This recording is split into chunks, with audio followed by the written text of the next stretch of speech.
ഇപ്പോൾ ഓരോരുത്തരുടെ നീയും വ്യത്യാസമുണ്ട്. എല്ലാ നീ തന്നെയാണ്, പക്ഷേ ഓരോരുത്തരുടെ നീയും വ്യത്യാസമുണ്ട് അനാറ്റമിക്കലി.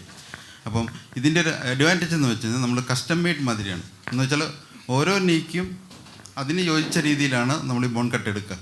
അപ്പോൾ നമ്മളൊരു നീ ജോയിൻ റീപ്ലേസ്മെൻറ്റ് ചെയ്യുമ്പോൾ അതിനകത്ത് ബോൺ കട്ട് എടുത്തിട്ട് ആർട്ടിഫിഷ്യലായിട്ട് ഇത് വയ്ക്കുകയാണ് ചെയ്യുന്നത്.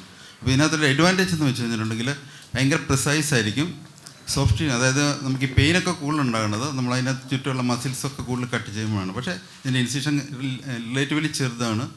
ആൻഡ് സോഫ്റ്റ് ടിഷ്യൂ ഡാമേജ്, അതായത് നമ്മുടെ മസിൽസും അതുപോലെ അതിൻ്റെ ടെൻഡനും ഫേഷ്യയൊക്കെ നമ്മൾ ഡിസെക്റ്റ് ചെയ്യുന്നത് വളരെ കുറവാണ്. പണ്ട് ഞങ്ങൾ കൺവെൻഷനലായിട്ട് അസീസായിരുന്നു, കൺവെൻഷനലായിട്ട് നമ്മൾ നീ ജോയിൻ റീപ്ലേസ്മെൻറ്റ് ചെയ്യുമ്പോൾ that was considered as a soft tissue procedure എന്നാണ് പറഞ്ഞിരുന്നത്. പക്ഷേ ഇപ്പം അങ്ങനെയല്ല. It is a really a bony procedure. എന്ന് വെച്ചാൽ ബോൺ മാത്രമാണ് നമ്മൾ ഡ്രസ് ചെയ്യുന്നത്. അതായത് ഓരോരുത്തരുടെ നീ അനുസരിച്ച് നമ്മൾ ഈ പ്രോസസ്സ് ഓരോ 5 മില്ലിമീറ്റർ 5 മില്ലിമീറ്റർ ഇടവിട്ട് നമുക്കുള്ള സൈസസ് അവൈലബിൾ ആണ്. അപ്പോൾ നമുക്ക് ഓരോരുത്തരുടെയും നീയുടെ അനാറ്റമി അനുസരിച്ച് ആവശ്യമുള്ള ബോൺ മാത്രം നമ്മൾ അതിനകത്ത് കട്ട് ചെയ്യുന്നുള്ളൂ.